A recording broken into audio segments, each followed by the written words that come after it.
I feel happy for anyone who's doing it. I just don't personally see. Connect with it. Yeah, I don't connect with it. I might do it. There's enough pipeline and people asking for it, but yeah, I don't know. I think it's to each their own. I think if you're want to jump on a new format and you want to take advantage of opportunities that format can present you, then yeah, do it. Yeah. If you make more money doing it and you get more work and it's fulfilling your day and it makes you happy, just do it. Like who cares what someone thinks about it or not? Everyone has an opinion. So yeah, I totally get that. I feel like that's like a nice balanced thought process on it. And I would, if everything was even, I think that it wouldn't be coming. Like it would. The only reason why I think Atmos is gonna maybe take off for music in the longer term is because Apple is just shoving it down people's throats. They're a company with so much money, and they could just keep defaulting it in all their products. Yeah, and that's like I think the only reason why it would take off in music as a format. Like I think for like, and now I haven't actually heard it in like an Atmos room. I've only heard binaurally through headphones, and so I can't give you my I can't give the full the full spiel back. This is just my take on it. But from binaurally, there's something missing that, and for me, it's about the low end. I think because it's like a phase coherency thing that I think it just low end knocks better in stereo. It does. Yeah. So for me, that alone is not worth it. But for and I think people are going to be listening on headphones. This is what the thing ends up being. But I still haven't heard it in an Atmos room like you have, so I can't really speak for that. I heard it on a few Atmos rooms, and I heard it on a Sonos setup that had an Atmos setup for Sonos, and it sounded pretty cool. But then, like I was saying, I'm like, if you have the space for it, but like you were saying, if these playback systems are defaulting, it's not really the consumer who's choosing; it's the technology company that's choosing for you. Like if someone puts in their AirPods and all of a sudden it's spatial audio the second they play it and they don't know the difference. You know what I mean? Then what happens to stereo? Just mixes. Do they all become spatialized? Like I heard of other things too, like taking stereo mixes and computerizing a spatial mix out of it. I heard of things like that. That probably wouldn't go over very well, at least not for a while. Yeah. And I heard that like mastering guys are doing Atmos. All this stuff. So I don't know. I think it's too early to tell. It's way too early to tell. Yeah. It's kind of like, you're talking about NFTs and like Bitcoin. Like people are like, oh yeah, you're an idiot if you had one Bitcoin back in the day, but no one could tell what it's going to be. You either are kind of with it or you're not, or you're like me, you're just learning about it and taking your time on it. Same. Yeah. But with a screen, it's cool. Yeah, because you see a movie and, they got a big score, then it makes sense like that. Yeah. Atmos is here to stay for sure for film. And if you're getting into Atmos for film, composition or mixing, that's like certainly a very good idea, I think. Yeah, for sure. For music, we'll see. We will see. Yeah. Yeah. In terms of like mixing, what has evolved over the last, I don't know, it's been like almost a year and a half since we last schmoozed. Like, what's been what's on your mind these days in terms of mixing? Any improvements? Anything you like eye-opening experiences you've had?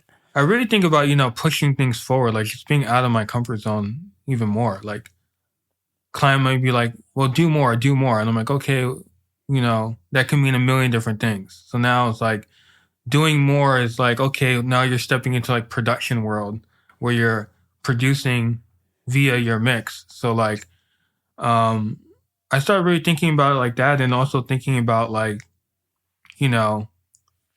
making people happy, trying to just get back to like making the first pass, like everything I think it should be and more, like just really, really just hone in on that pass and just being open for, always being open for communication and things like that, even more. But the insight, there's no like game changer insights. I don't think, you just get better at mixing and you get better at,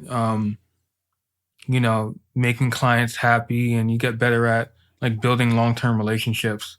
Cause I always wondered like, okay, I asked someone this, I'm like, well, how do you know you're getting better if you're already at the top? Like if you're already at the top of your profession, how do you even know that you're getting better if everything you're doing is successful? You know what I mean? Like where's that gauge of like Yeah. self-improvement? So How do you see? Yeah. How do you see there's if the graph is already topped out, where is the graph going? yeah. And I think you got to find that for yourself. Like even for my friends, really successful, they're always trying to find 1% better. And I'm like, okay, if I find how to be 1% better every day, like my manager was telling me like, well, how do you improve? I'm like, I mix every day. Whether I'm mixing something that I have to mix and I have to do revisions on and I'm opening up an old session, I'm always trying to like think about things differently and trying to improve. I'm like, okay, well, what do I need to improve upon? Like I remember one time I wasn't good at like vocal delays. This is like 7 years ago. And I was like, I'm gonna do vocal delays every single day until like until like people are just like, yo, like you do vocal delays on like one record I was doing vocal delays on, just on the record, because they're like, you just make cool delays. I'm like, yeah, but that took me like a year. But I had to find like, okay, where can I improve upon and what's gonna make me feel better about what I'm doing. So, just leaning on what you like and just experimenting on my own. You watch as many videos and tips and plugins and see how other people work. And I think it's cool to see how people work, just to see how someone's approach might be different than yours, or see if they came up with something that you would have never thought of. But then other than that, like I try to just come up with stuff on my own. I'm like, I give myself like an assignment almost. I'm like, I'm gonna remix this vocal using 3 plugins, or I'm gonna do something just out of the ordinary, just to exercise the ability to improve. Yeah. It's like doing reps at the gym. Getting mental exercises to improve your mixing skills. Yeah. I mean, I did a mix and then I printed like 4 different stereo buses. I printed no stereo bus. I printed one with this, one with that. Maxed out this, maxed out that. Because I was like, okay, well, I wanna just learn what they're doing just by themselves. I want to see what's improving the process, what's making it worse. 'Cause I could be having a plugin that's like, yeah, it sounds cool, but I'm like, is it improving what I want? So then I was like, oh, let me just, for no reason. And then it was startling to see certain things do things that you're like, oh, that's actually that's not cool.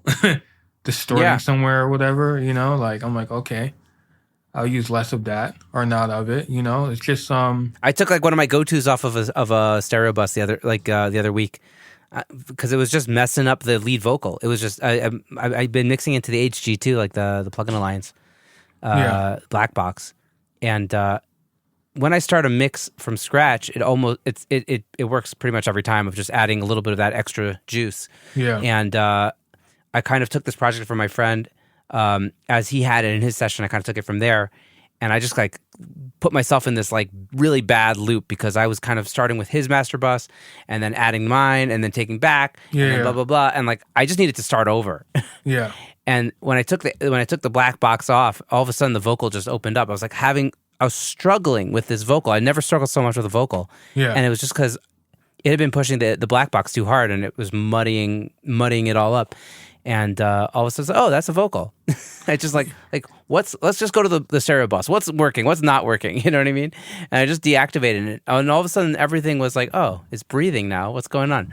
Yeah, it's just too much. Like I was mixing something and like I was using their stereo bus. I'm like, okay, I'm committing to that. Because I'm like, I'm not going to add my own. I'm just going to use theirs and mix into theirs because they're mixing into this highly sophisticated chain. And I'm like, okay, that's the other thing too. It's like, making sure that your reference and your stems are exactly the same.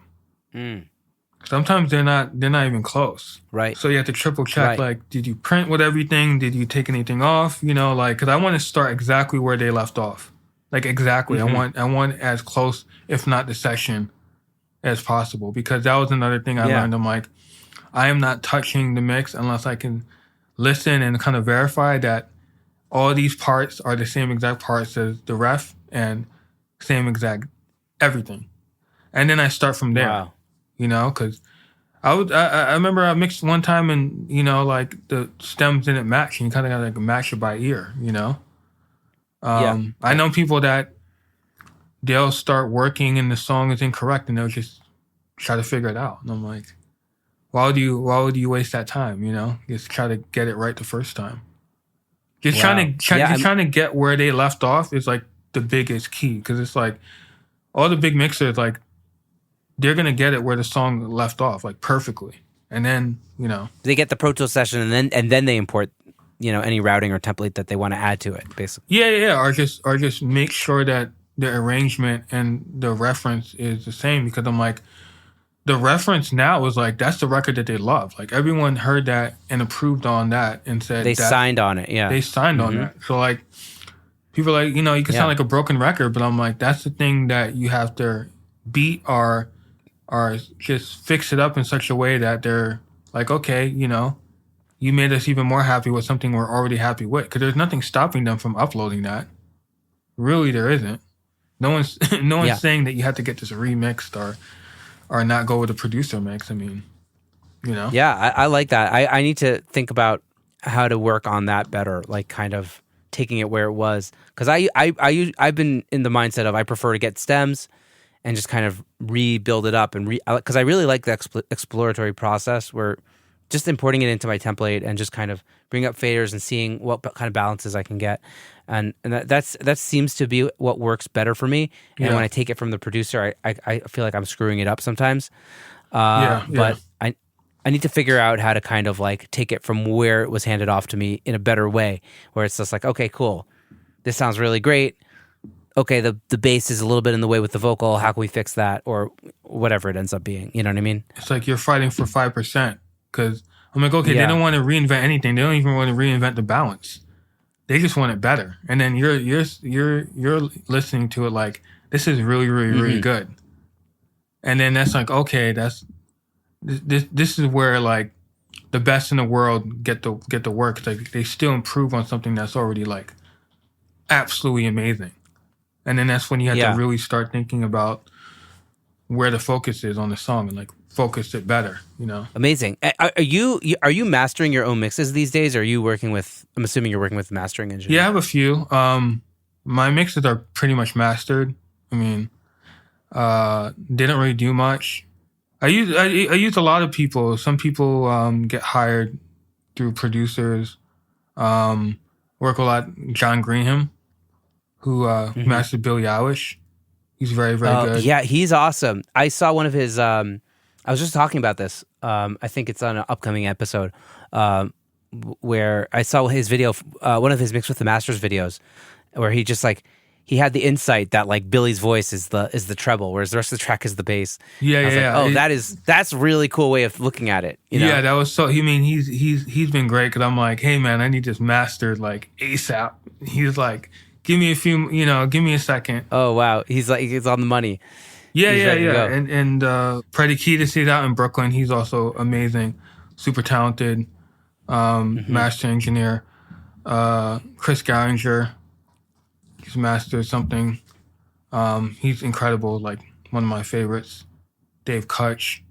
Yeah, when I come back from mastering, Lursen mastering, like even when I get the masters back from like a big master engineer, very little change. So I'm like, okay, I guess I did my job. When I was younger, I remember I hired my first master engineer. I was like, turn on every piece of equipment and just make it better. Like, because I didn't have the confidence. I was like, okay, this record, I don't know, it needs something.